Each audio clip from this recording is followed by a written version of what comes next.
Wheeler County has a sizable black population. I think it's about 40% white, 60%. 40% black, 60% white, or maybe about 60%, or maybe like 55% white, 35% black, 10% Mexican, or something like that. I don't know. It's changed over the years. I haven't kept up with it. And I'm at my friend Lee's house. But so you would think, okay, since there's more white people than black people, how come every time Flash Foods or Circle K gets robbed, it's black people? Statistically, if the crime rate was the same for blacks and whites, shouldn't there be as many white people or more white people robbing the store than black people? I have a friend, and he doesn't believe in the FBI stats. He thinks that the FBI is just trying to make people believe that black crime is so high when it's not really so, and that it's a conspiracy. But then, if that's true, then how come the FBI stopped reporting race in their statistics? Like, if they really wanted to perpetuate that idea, why did they stop reporting the race? The FBI does lie a lot, but it's normally on behalf of the Jews,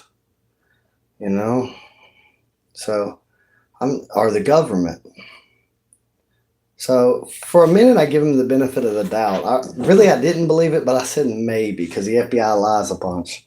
But I had forgotten they quit reporting that when it became common knowledge that such a small percentage of the American population, about 15%, was responsible for roughly half of all violent crime.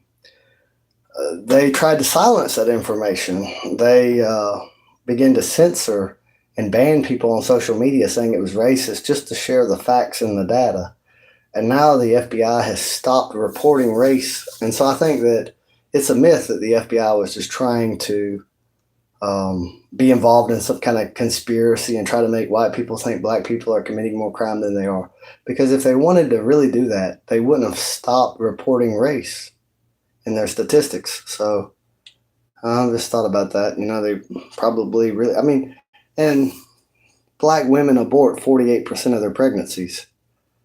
So is it that far-fetched? Come on now. But I don't think the problem is going to be fixed. I think it's going to get worse because black people don't want to take accountability. They just want to pretend like they're the perpetual victim. Even when white people free them from slavery and subsidize them, and, on average, it would be like giving $750,000 per each African American per their lifetime. That doesn't really sound like oppression. Not to me. But two people can be delusional. They could live in the same world and one person see reality and one person not see reality, and it be filtered through their bias.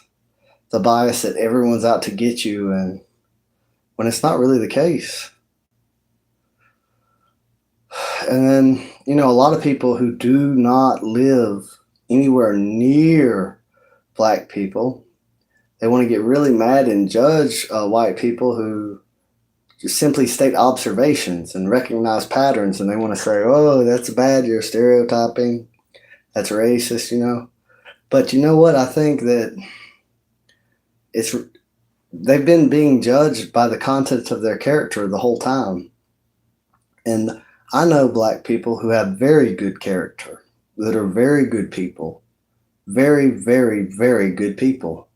But those same black people are honest with me about the problems of black crime.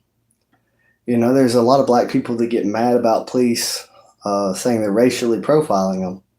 I know one man who was saying that the police were racially profiling him while he was openly breaking the law on social media. So it's like, no, it's not because you're black, it's because they see you committing crime on the videos you post. If anything, they try to avoid being labeled as a racist. But I do know that there's some cops that are racist. That is factually true. I would say Randy Rigdon was probably extremely racist against black people and targeted them. and abused him. That's why I didn't want him to be sheriff no more.